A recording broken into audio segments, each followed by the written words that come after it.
Everybody. Welcome to the Saturday of our 2024 Multiverse fundraiser.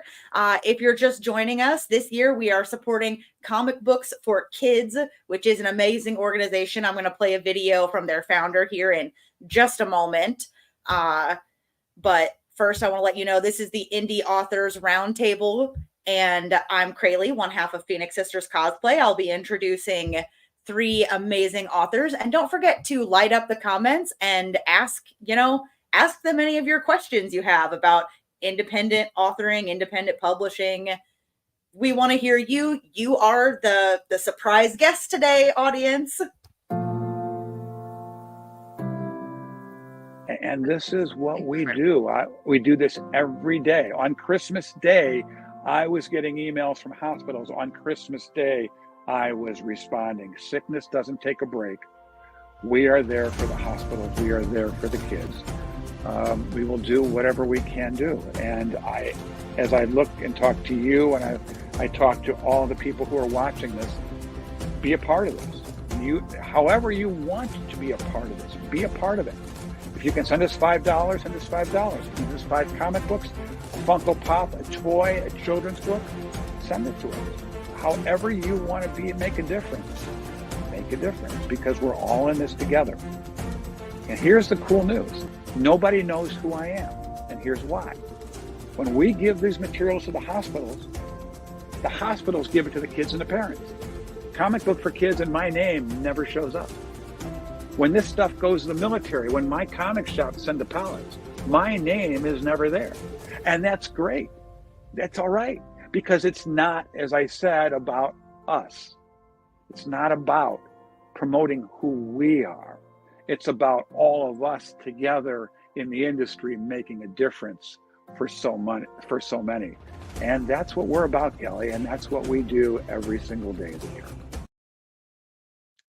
All right, that was Mark from Comic Books for Kids. He's great. He's going to be popping in and out all weekend. So if you have questions for him, you'll be able to ask him also.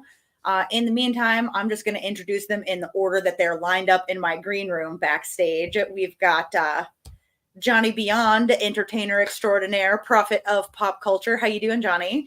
I am finer than frog hair split 3 ways. That's one I haven't heard in a long time. You're welcome. Johnny, you've been working with Comic Books for Kids with the Cereal Box Network, who sponsors us, by the way. If you guys want great content like we've been running this weekend all year round, follow any of the Cereal Box Network shows. You've been working with Comic Books for Kids for a long time. Do you have anything you want to add before we bring the rest of the authors in? Since the beginning of the Cereal Box Network and Back of the Cereal Box, my podcast, we have been partnered with Comic Books for Kids. I got my first comic books when I was in the hospital, having my tonsils removed at age 5. And their mission means a lot to me personally. And so right away when I heard about them, we reached out, and we've been partnered with them ever since. For the last 3 years, I'm passionate about their cause. It's very important. And for those of you who are watching or listening, you can donate right now at the links that are scrolling along the bottom, comicbooksforkids.org, or right from our Facebook page. If you're watching this on the Multiverse fundraiser page, you can click donate right now. So that would be awesome. Please do. We are 55% of the way to our goal for the weekend, and a little halfway through our programming by number of hours. So I know we can do this. It's going to be great. And I'm going to get us a little more on topic for the authors panel now. Although the whole weekend is about comic books for kids. So we're not off topic. We're just shifting a little bit. Well, and some of us independent authors are also independent comic book authors. So that's true. Tomorrow we've got an entire indie comic panel also. So if you like this one, make sure you tune in tomorrow for the comic side. In the meantime, this is Chris Jowers. How are you? I surprised you. I put you out there without warning you at all because I like to mess with you, Chris. Well, everyone does like to try and humiliate me. But because I've worked with, as a teacher for so long, I don't have a soul anymore. So it's very hard. It's very hard to shake. Yeah. All right, I'm going to bring Charlie on. We'll ask her how she's doing, and then I'll have you guys each go around and tell me what you've written. So, hello, Charlie. How you doing? Hi, I'm doing well. Thank you. Thank you for having me. Your hair is so cute. I love your braids. Oh, thank you. It's very easy for me to do and look like I'm a functioning adult, so I appreciate it. Looking like a functioning adult is a struggle for me also. Yeah. Well, I'm going to go reverse order this time, and we'll stay with you, Charlie. If you want to go ahead and tell me and the audience what genre you write in, and what the book you're most excited to talk to us about today is, if you had to pick just one that we talk about. Just one. Okay. So I mostly write romance and fantasy. I have dabbled in contemporary for short stories.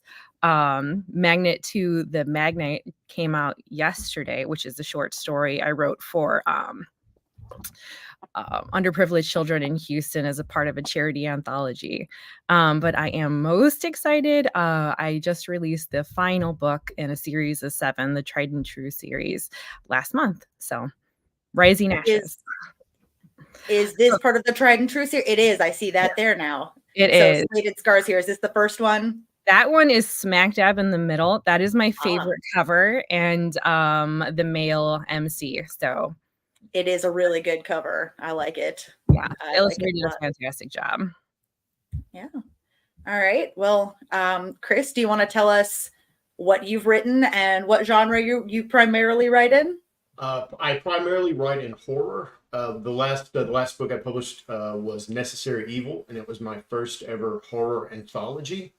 And actually, that is what I am working on for the full version. When I released it last year, I wasn't able to get all of the stories that I wanted into it. And so I decided I'm going to do the audiobook.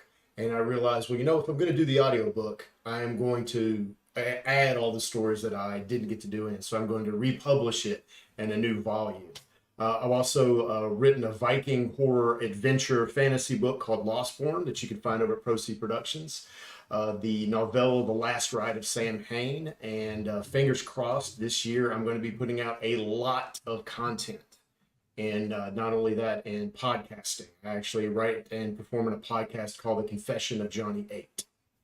Right. And we'll be going over again at the end of this. We'll have you guys tell everybody where they can find you, and you get to repeat any links or whatever. So promote yourselves, indie people. This is something I know Johnny doesn't have a problem with, right?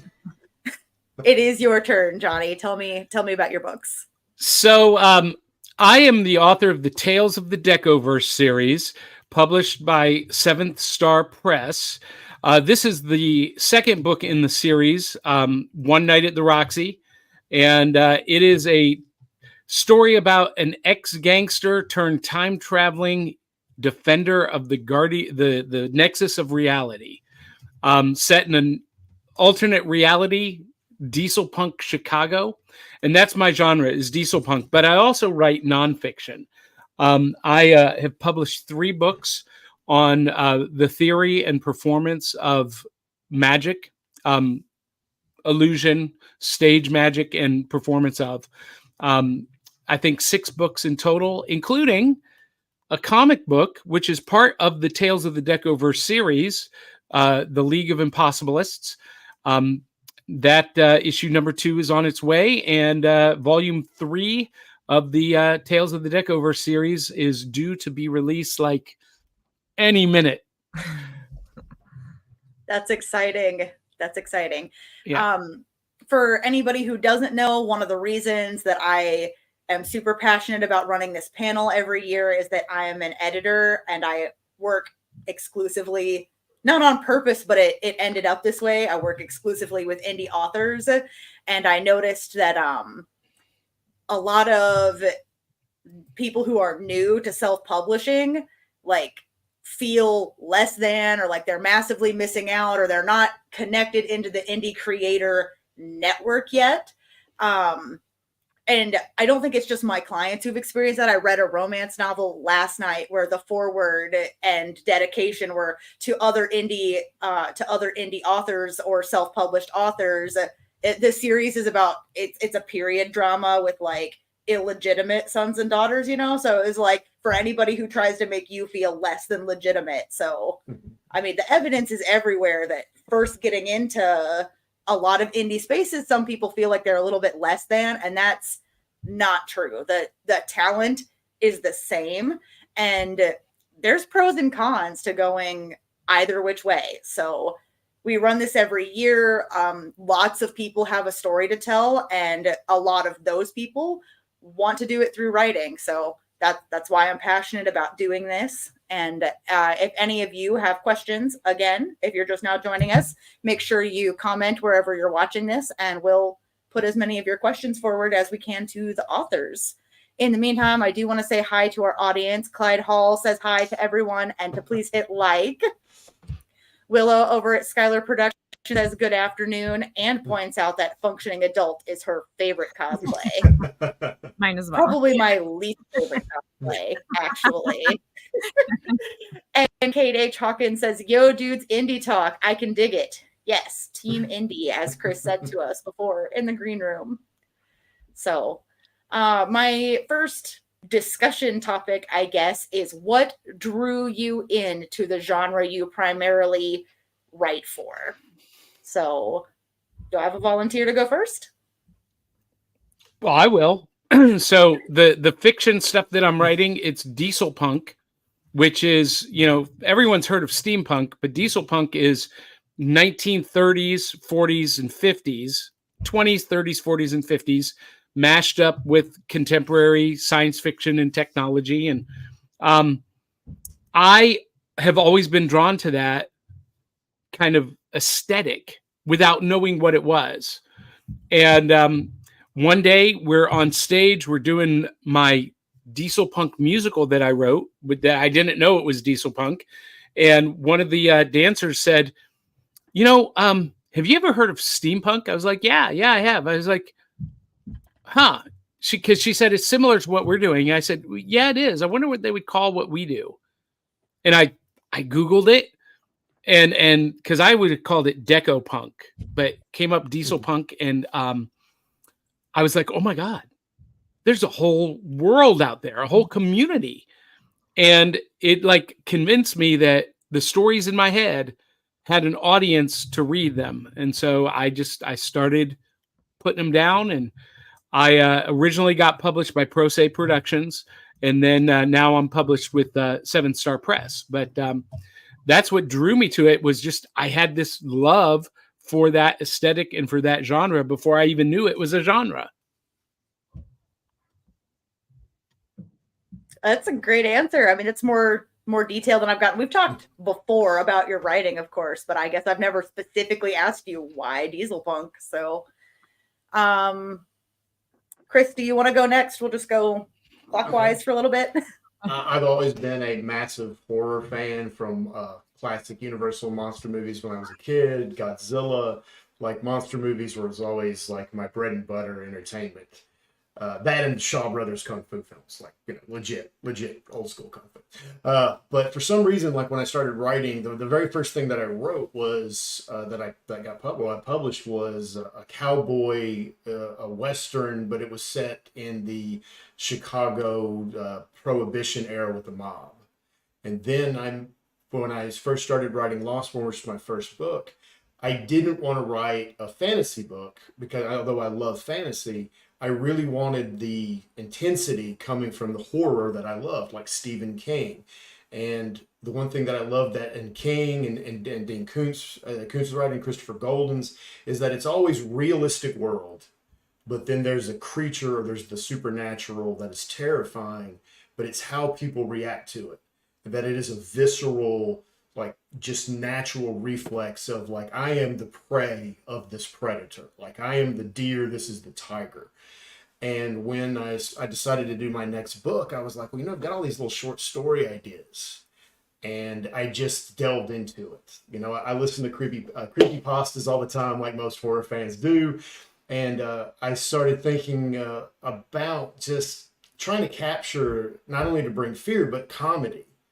Like, you know, like one of my tags for the book is, this is, you know, spine tingling, side splitting, that some of the stories are supposed to be comedic, but they're also gruesome and monstrous in there. And I love the horror genre because it is more than just horror. There's comedic horror. There's very, very in-depth soul-searching horror. And I'm hoping to get more and more into that, but also branch out genre-wise to different things. Very Charlie, we saved the best for last, I guess. I feel very basic. Anybody who is really into like epic fantasy or high fantasy, I feel like starts with some Lord of the Rings. And then as I got older, I didn't discover that there was a market for the adult side of fantasy series until I found them well into my 20s.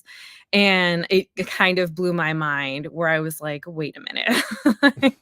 We can have all of the cool world building and magic and have that romantic aspect, that relationship to it as well.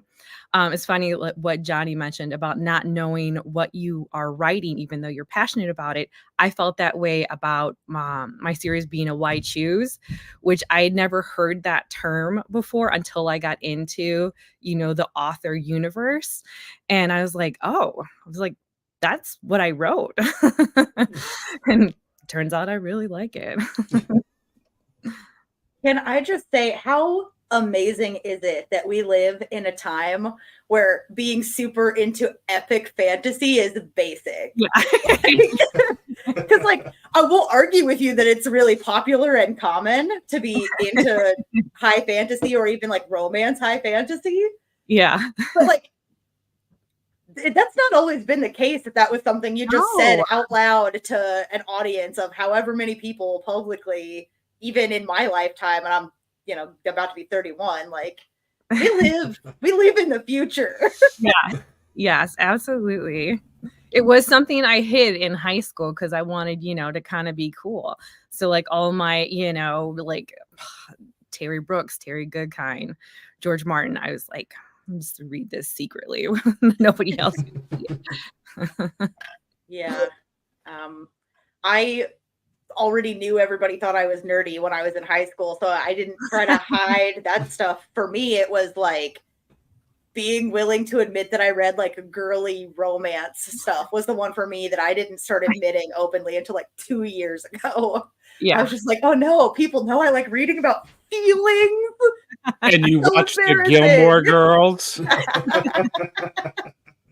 Right. Cade H. Hawkins has a comment up here that says, not knowing what your art is at first feels very poetic to me. I mean, I feel like that means it absolutely came from just inside as opposed to trying to be like, oh, well, this genre is popular. Let me try to fit myself into that. And some people are successful and find their passion that way too. But I feel like it kind of tells me what order you went in one way or the other. Well, Rick Rubin, if anyone is familiar with him, and if you're not, you need to follow him on Instagram. He's a musician. He's an artist, and he has some of the best quotes about this. And just this week, he posted a video, him being interviewed about who he creates for. And he says the audience comes last. He said he creates his work for him, out of his passion and for him. And if other people like it, that's great. But he never creates something for somebody else. And he said that, in essence, that when you create something for yourself, from yourself, and it resonates with other people the same way that it resonates back to you, that is the very definition of high art. And so for anyone who's out there wondering, what should I write? What should I write? Write what you love. Write what you want to read. Write it for yourself first. Absolutely. I agree with that. Yeah. We've got a question from the audience. David McDonald, that dork, following us again. That's my husband. Says, for everyone, what author would you say most influenced your work?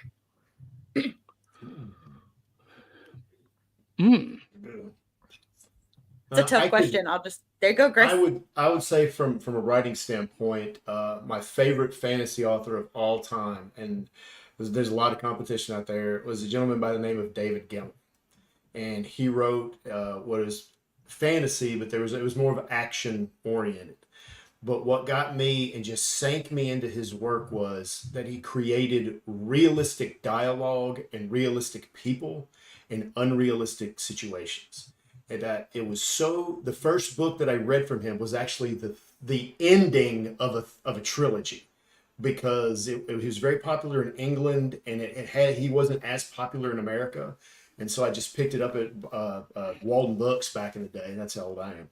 And when I read it, I actually cried, like at a study group, because I just wanted to finish the book, and I'm just reading this fantasy book and just was weeping. And that's what inspired me. It was like, this guy is writing about, like, good old fashioned sword and board, Conan style, fantasy, action fantasy. But you are so deeply connected to his character through the dialogue and the expression of an inner dialogue that it's so human that it made me sink into the story more. So when I started writing, I wanted to really make sure and capture the dialogue, because too often than not that I had read something, I was like, that just sounds weird. Like, people don't talk like that. Like, we don't talk in grammatically correct sentences most of the time. We talk in sentence fragments. And even just using it that way creates a connection with the reader.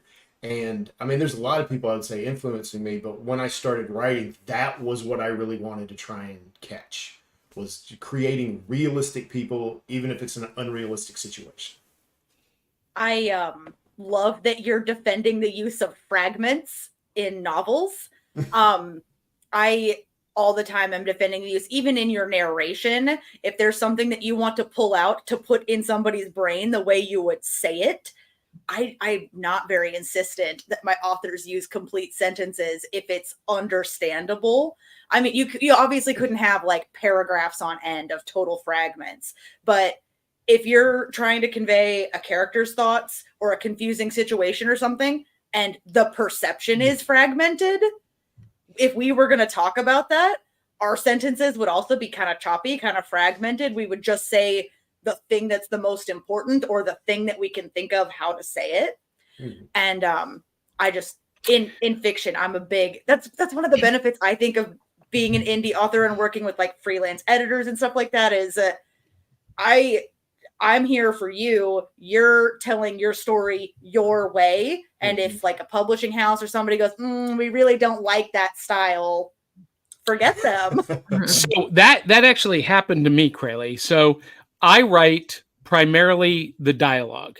My stories are written almost like a script, and the story is told by the characters through their dialogue. Yes, there's expository description and whatnot, but I come from a theater background. That's my life is on stage, and on stage stories are told by the spoken word, by the characters speaking and interacting with each other. So that's how I write. And my first publisher really gave me a hard time about that. And he was like, that's just not how novels are written. I said, well, I don't care. That's how stories are told. Mm-hmm. And you are exactly right. And I just said, well, the greatest author in American history, the greatest writer in American history is Mark Twain. Mark Twain told his stories through dialogue. So go tell Mark Twain that that's not how stories are written. So, Mark Twain was a really big influence on me. Because he wrote short stories primarily, and he used what I call an economy of words. He wasn't writing Moby Dick or Les Miserables. Has anyone, or Lord of the Rings? I mean, God bless you if you love all of that minute description, but there are certain authors like C.S. Lewis, Edgar Allan Poe, Roald Dahl, Mark Twain. They use this economy of words by what I call finding emotional touch points, universal emotional touch points, that when they touch you in that place, you understand exactly what is being described.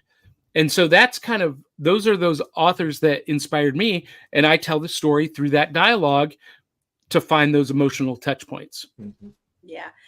Before you tell us the actual answer to your question, I want to hear from Charlie, either about how you feel about fragments or narration style, or you can answer the question about which author most influenced your work. I wholeheartedly agree with the fragments. I think that's why I'm drawn more towards first person narrative, just because I like the whole thought process. I like the views from that narrator, and if they're fragmented, they should be written fragmented and not grammatically correct. As far as influences, Tolkien, of course, and I love the minute details. The world building is really what got me into it. Ironically, the very first editor I had, she said I wrote dialogue very well. I was like, oh, like that's good. I really wanted to hit it out of the park with the world building. But yeah, and Karen Marie Moning, she was the very first adult fantasy series that I read. And I mean, nothing will compare. That first series was just, it's like mind blown. Yeah, well, I would say don't discount your dialogue towards your world building. I'm Right, sure yeah. that since it's a fantasy book, I'm sure if your editor told you, I mean, maybe I'm making too many assumptions, but I'm sure if your editor told you, hey, you did a really great job Yeah, on the dialogue, that was still helping build the setting that you were working to, because the way people talk is shaped somewhat by their environment. It Absolutely. can't not be. So, Well, and isn't that interesting that this just goes to my point that, Charlie, you like the world building and the minutia. I appreciate it, but I'm not a fan. Right. So it just shows that whatever you're into, whatever your passion is, whatever your voice is, there is an audience out there that will connect to it. Oh, absolutely. that's true too. Although the minutia and extreme description versus mostly being driven by actions and dialogue, I'm constantly trying to help authors sort of cheat the difference a little bit. There are ways. So if I have an author who has this like really beautiful description where clearly in their mind they've painted an entire picture of this, but I'm worried people are going to skip it. I'm like, here, put this detail here. And then this person is walking down the hallway that the walls have been painted red for and thinks about why. And then like where I'll have them split it through, because people admit to me all the time that they will just completely skip entire chapters of Lord of the Rings or The Hobbit because they don't want to read descriptions about a grassy knoll. And so I'm like, okay, you put the work in to describe this and keep it consistent. I don't want readers to skip it. So I'm constantly trying to help them cheat the difference. If they've got that vibrant picture, I want to kind of help them force the reader to not skip it. Well, so I have a question about that. And it just occurred to me as we're having this conversation. Do you think that for authors that get into that world building minutia, that it when their works are translated into visual format, movies and TV, that actually hurts the visual the translation, because the people who read it, they have a certain expectation in their mind about what they should see. And if that film or TV show or property doesn't meet that expectation, it really takes them out of the enjoyment. Is that a thing? Oh yeah, it's definitely a thing. I'm a book purist, and whenever there's an adaptation, I am like, no. Yeah. So I think it can put you in a box a little bit if you want to translate to other mediums. But I also think, going back to what Johnny and everybody else here has said about writing for your passion and in your style, though, is people are always going to find something to be unhappy with. The other readers who have really engaged with something that is more sparse on those type of world building details or visuals could just as well have built up a really vibrant picture in their head, convince themselves that they've read it, and then be really mad that what they're watching doesn't match what they pictured in their head because the author didn't say. And so There's a great comment from Molly Daniels. Here we go. Molly says, I'm one of those readers who skip the paragraphs of descriptions at the beginning. My eyes start with the action/dialogue. Well, Molly is also an independent author. Mm-hmm. And I'm not saying anything out of turn. In her words, she writes, quote unquote, romantic smut. She's an erotica author. So that style of writing has got to focus more on the action, I think. You know what I'm saying? I'm just saying. I love you, Molly. I think one of the dangers that, especially when you start doing world building, because when I did Lostborn, I was at a convention and somebody asked me, like, how do you do world building? You know, because they were writing their first book and they wanted to create a whole new fantasy world. And I went, why are you worrying about what's happening in a whole continent to the south if it has no bearing on the story you're writing right now? Like, you can sketch it out in your head, make an outline, make a note or two to keep those thoughts, that creativity going. But don't deep dive your creativity, because, I mean, as authors, we know you can easily get distracted with life. And one of the most painful distractions is the addiction of our own imagination. Like, I'm gonna work on this idea. Oh, wait a minute, what about that? And then, piece of, like, it's the old James Woods from Family Guy. Ooh, piece of candy. Ooh, piece of candy. Ooh, and you just keep going and going and going. But it's like when you're world building, though, like, there are level of details you have to have. To me, that's what I always, someone is a fantasy author who's created a series like you have, Charlie, I have a level of respect kicks in because of the detail that you have to retain. Yes, I mentioned 2 books ago about this continent and the land and the races like this. So now that have not touched that in 2 years, I have to keep those same ideas going. There is a level of detail work that just makes a story so much enriching. But it's the minutia, I think, that we really are talking about, is getting into, like, the grass was green on the southern side, but on the western side, there was a ladybug named Frances. And like, that's, unfortunately, that's kind of what Tolkien was known for. But it's that minutia, I think, that really just takes people completely out. Just from your casual reader even to your diehard. Like, if you go too far into that minutia, you'll lose people. There's so many details that I know about my world that I've created that will never make it into a book. But for me, I need a fully fleshed out world in order for me to write so coherently about it, because the characters come from it. So even though the readers don't know about it, my characters know about it, and it impacts their actions and the way that they are. Yeah. But yes, definitely way lost in my own imagination. Countless hours on end. Yeah. And Molly Daniels says, love you too, Johnny. And I'm not just a smut writer. I think I started the new adult genre before it was a thing. Molly, we would never say that you are just anything. You're a talented, well-rounded, and wonderful individual. Yeah. Oh, goodness. Well, I guess I will lead us into my next question, unless I'm cutting off any conversation you guys still want to have. But I was just going to add to the world building.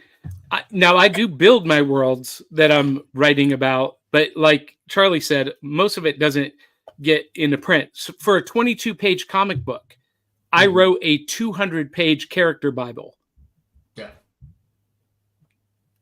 Yeah. Well, I mean, I think instead of looking at my question list here, though, Charlie kind of inspired me to have a completely different question here. So you're talking about how the details that you know in your head affect what your characters do and the way that they act. Are you guys, any of you, the sort of authors who feel like your characters don't do what you tell them to do? You write what they did, and then sometimes you're even mad at them about it? Oh, for sure. That's happened to me. That's happened to me. And I'm one of those people that when Stephen King was like, I was a huge fan of the Dark Tower series, and how he ended it, I hated it. I absolutely hated that last book, and it just my brother and I were reading it at the same time. He hated it so much I watched him throw the book the length of the house. He was so mad. But he Also said through my something is book. that the story will rewrite itself sometimes.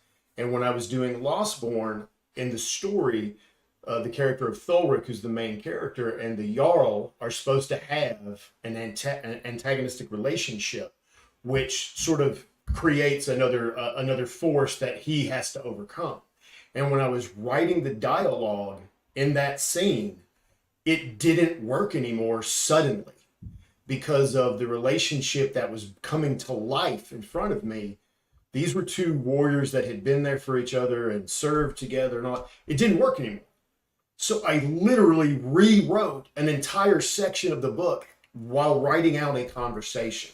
It was almost as if the characters changed my mind of what needed to happen. And then I'm like, I am such a hypocrite. I'm such a hypocrite doing this right now. You know, it makes me wonder if doing more of the world building, you're accidentally changing the way your characters are because you thought of all these details and now you're like, oh, well, now it doesn't fit in the world that I built up in my head. I wonder if the more you build your world, the more your characters get away from you. I'm going to have to start talking in depth with authors about that now. Well, sometimes the characters take over, and I've been surprised by my own characters. They surprised me. The first fiction book that I wrote, Nightreich, it's about vampire Nazis in World War II, and there's a vampire hunter that is homeless in Chicago, and they have to go find him. Well, it wasn't until that character introduced himself in the dialogue that I even knew who it was. And when he said, "My name is Harker Van Helsing," I went, "Wait, what? What are you talking about?" And then he told me, "Yeah, I am the daughter of Dracula and Nina Harker, and I was raised by Abraham Van Helsing for the purpose of killing my own father." What? Completely out of left field. Blew me away. Well, speaking out of being completely out of left field, if you are just tuning in now, I have to remind our current viewers and let our new viewers know that this special roundtable discussion is brought to you because we are doing a fundraiser for a cause near and dear to us, comic books for kids. So comic books for kids, it gives comics, Funko Pops, t-shirts, etc. to children in hospitals in all 50 states. I believe they also have a United Kingdom's branch now. Mark Weiss has been really involved with us putting this on, and I'll show a video of him talking about it a little bit more at the end. But we would really love for you to donate. Go to wherever you're watching this. If you're watching it on Facebook, there should be links to the fundraiser going through Facebook, or just go to comicbooksforkids.org and donate there. Children in hospitals are dealing with things scarier than any comic book villain, partially because that's real and they out of their control. So we need to give them the inspiration that comes from heroes. We need to give them the distraction that comes from great stories. And also, it's just really good for kids to have comic books. Comic books teach you, they teach visual learners who sometimes get left out in a traditional academic setting. They engage reluctant readers, kids who have maybe had an impression that reading is boring until they realize there's just a format they engage with differently. It's really important. We're halfway to our goal of $1,500. We're a little over halfway. I think we were at 55% last time I looked. So we've got until this weekend to really blow that out of the water and get the resources this great organization needs to keep making sure that kids who are in one of the scariest times of their lives know that someone out there cares about them, and to engage them in something healthy, good for them, that makes them happy. So this is the Multiverse fundraiser. If you want to know any more about us, check us out, and just have a big donate button right there in the middle of that too. It's the Multiverse Fun without the D, Razor.com, because we're not just raising funds for a good cause, we are raising fun. So let me just kick my soapbox out of the way now. All right. I do want to know from you all, want to pivot a little bit away from like the creative processes, as great as that conversation is going, and talk some about editing, publishing, and promoting. What do you guys think is the most important tool when it comes to taking it from you've written it, you got the idea out of your head, now you want to share it with other people? What's the hardest part, and what's the most important tool you use to further your goals for that?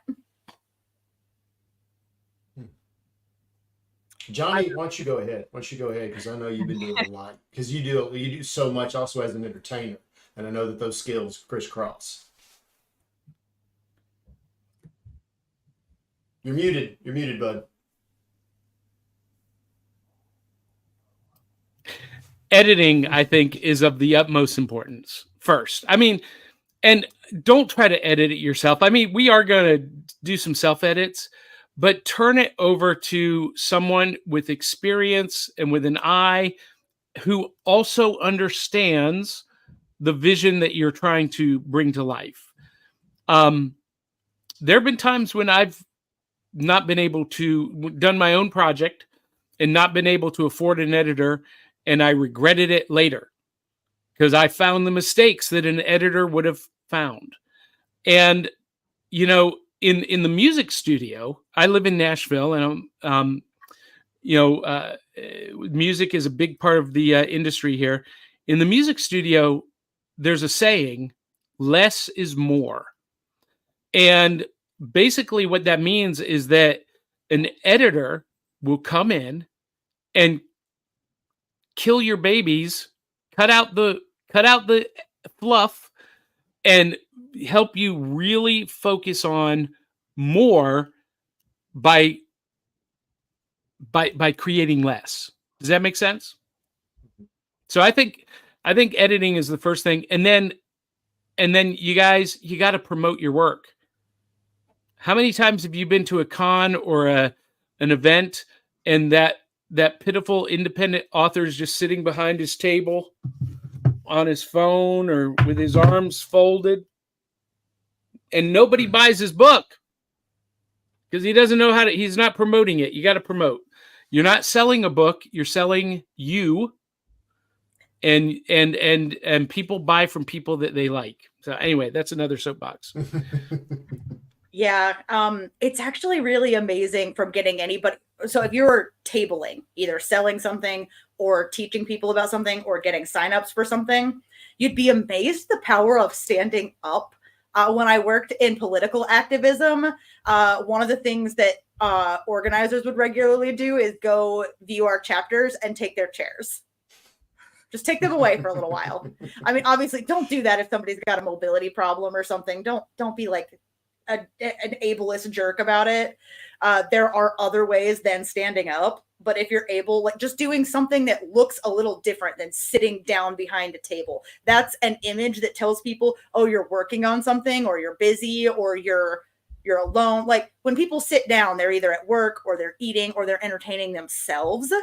When you aren't sitting down in a chair at a table looking down, it gives people a different message on how approachable you are. And so that applies to authors. It applies to everybody, but authors, you guys are a hard sell at conventions and non-book fair ideas where you're competing with things that people can pick up and play with and go, oh, look at this fidget toy. Like, so don't short sell yourself by looking like you're doing something else. I hate even having a table between me and the guests, the audience. If I can get out in front of the table, and as people are stopping by, coming by, hey, can I tell you about something amazing? Can I, do you like to read? Whatever, engage them, stand, smile, put a book in their hand, because they're 80% more likely to buy the book if they're actually holding it when you're talking to them. But for all of that, you got to get up, you got to stand up, you got to unfold your arms and put your phone away. Yeah. All right, Charlie or Chris, whichever one of you pipes up first? We're talking about most important tools and hardest challenges. I'd say marketing has always been my hardest challenge. I do really well in person. I don't stand though. I know. I like to draw people into me. Um, I have tons of swag. I've got bookmarks, pins, candy, and I've got really vivid banners. And what I like to do is bring in my sisters as models. I'm very lucky that way, where they will dress as characters from my book and sit behind the table with me, and they're both babes. yeah, they're both gorgeous. So, it doesn't take very much for, them to be able to get people to come because like, oh, pretty woman and like dressed in a masquerade mask and all these banners and hey, some candy, James Woods again, right? So they kind of come to me and I get to tell them about my books and how, these gorgeous ladies are associated with the novels. And that works for me, but editing is so important. Just what you said, Johnny, about regretting it. There was one where I was trying to do a rapid release and I was like, I got to get this out. Like I got to, there's just not enough time to have somebody else look over it. And I ended up unpublishing it, going back over it, sending it to someone who should have looked at it first and re-released it. So yeah, don't rush it if you don't have to. Yeah. Also, don't be surprised, authors, if the editing process turns out to be way more emotional for you than you were expecting. If your editor is used to working one-on-one with clients, then they're expecting you to be somewhat emotional about it. So if you've got concerns, tell them. I'm not saying use your editor as a free therapist. Okay, that's rude. They're not qualified and you didn't pay them enough to do that. Okay, realistically, you didn't pay them enough to do that. But if you're really stressed out about the way the process is working or the way you guys are communicating or something, like tell your editor, be like, hey, this is turning out to be really emotional for me. Like, because you're sharing something really personal with someone who you want to tell you what's wrong with it or else you can't make it better. But that's a hard thing for people to do. So if that's emotional for you, nothing's wrong with you. You're not like mentally weak or anything like that. You're not being immature. Like it's just an emotional process. So well, that's why so many of us describe it as killing your babies. Mm-hmm. Well, I mean, we've talked so much about editing. One thing I like to talk to people about is marketing is just not at the booth. You really have to think about digital marketing because it's an ever-changing landscape. And just this past few months, I started the Google Learning. They have a certification in digital marketing and e-commerce. And I have told all of my friends that are creatives that want to make a living doing this or they're supplementing their income, it is worth taking a class on it by learning from professionals how to do it, because it's learning how Instagram works for authors, learning how Facebook works for creative people, what kind of posts work well, how do you set up your website, what exactly do you do for hashtags. There's a science to this that goes beyond the art. And if your weakness is that, then study what your weakness is and turn that into your strength. Because I know authors that are great, they're not outgoing. They live in their worlds and they're amazing writers, they're not outgoing. How they've become successful is just like Charlie said, finding somebody that can be at your table, but will represent you and your work. Because I have found in saying no one will sell like you, or the person who is invested fully in you, who gets how important this is to you, not just believes in your work, but knows, hey, this is a big deal for you. And I was very lucky that the first time that I did my first book at Memphis Comic Expo, that I knew the people that I knew there and that I had been going there as a performer for a while, I could get X amount of sales. So I wanted to double in my mind what that was. And also don't have an elevator pitch, have 107 elevator pitches. Yeah. Because you cannot have a 15-second thing, because how I would sell my book to Crayle, Charlie, or Johnny could be completely different by how they say how they're doing, what geekery or what fandom stuff they're wearing, or if I've overheard a conversation or saw what they were looking at. As I used to work in recruiting, and people would say, "What's your elevator pitch?" And I'm like, "What location am I in? What's the age of the person? What is the relationship I have with them? Like, what professional are they? Are they a doctor? Are they a line worker? Are they a first responder? Who am I dealing with?" Because I'm going to change that pitch. And I've had people at my table, "No, thank you," and walk off. And the person who overheard it came over and was like, so clan members get killed by were creatures, one please." And then that person goes off, and then their friend comes back and goes, "My buddy just read this short story in your book. So bigots, racists, and people die in this book, right?" I'm like, "Yeah, give me another one." And I didn't pitch to them. I pitched to the person that was in front of them in line. And it's just not a one, you can't just have one type of marketing. You have to have multi-level marketing.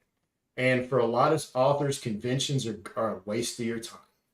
Certain conventions you'll go, a friend of mine was like, "Hey, I sold 10 books this weekend." And I was like 10 books? Like, I know you're self-publishing. Like in my mind, I start doing the math. And then that's great that was successful, but then how much money did you make? Is this a viable thing? And originally, digital marketing and selling online is where you can make a lot more money, because there is no $100 for the booth, $400 for the hotel room, another $200 for food since you're not at home, like little things like that.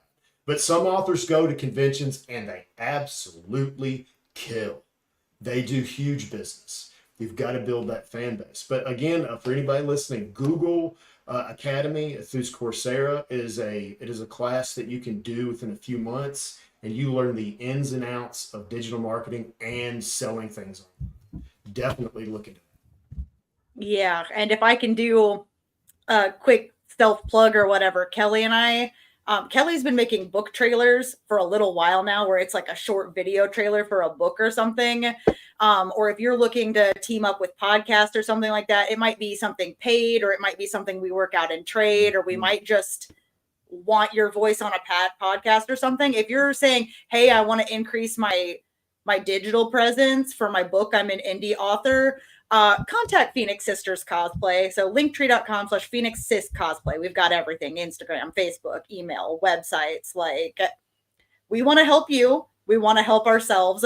That's one of the things about the indie community is that we've all got resources to share for each other. And of course, like, we want to get paid for the work we do too, and we're editors or promoting or whatever.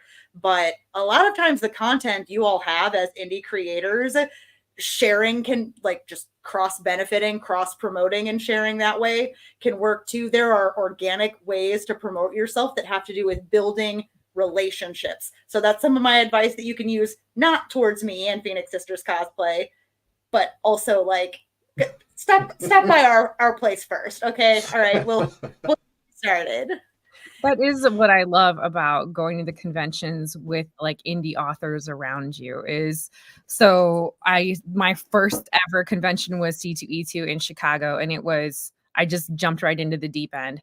But I had one Star Wars author on one side and then a historical fiction author on the other side. So it was like, okay, you want the fantasy historical fiction, but you want a little bit of spice to it, go over to her. And I was like, you don't want any? Go over to him. You want more sci-fi? Right there. He's on my left. And I really do love that about the indie art community as a whole. It is very, very supportive.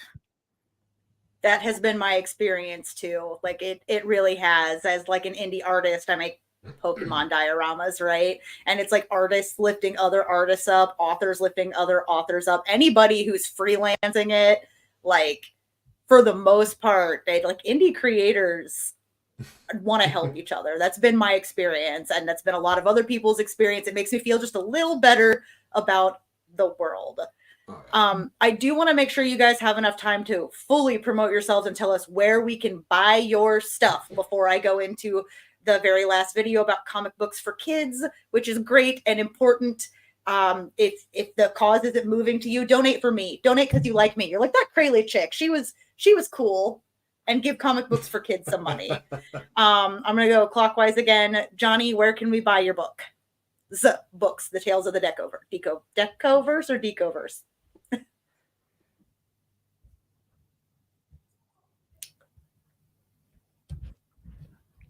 Okay, sorry. I was on mute, but I was typing something, so I couldn't come off mute. So I was trying to indicate go down to Chris. That's okay. So Tales of the Deckoverse, volumes 1, 2, and 3 soon to come are all available at every major bookseller, Amazon, Barnes & Noble, in stores. But you can go right to my website, johnpica.com. It's right there in my Krylon. johnpica.com, and you can get the books right there. So if you're into alternate history, 1940s Chicago, vampire Nazis, time traveling gangsters, superpowered showgirls, Tales of the Deckoverse. All right, Chris, let me put you up on the big screen here. Big screen. Where can we buy your book? Attractive. All right.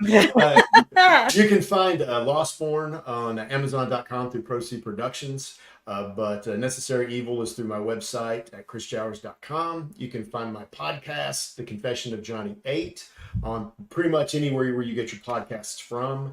And keep tuned onto my website because I have a lot of things that will be releasing in 2024, from audio books to new content to even going to be launching an independent audio drama studio coming up this year.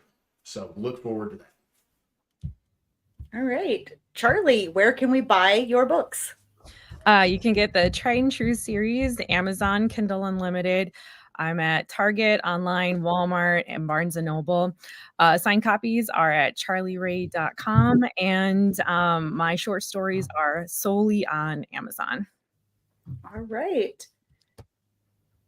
Well, everybody, say thank you to our authors in the comments for sharing their wisdom with us and entertaining us, because y'all are an entertaining bunch.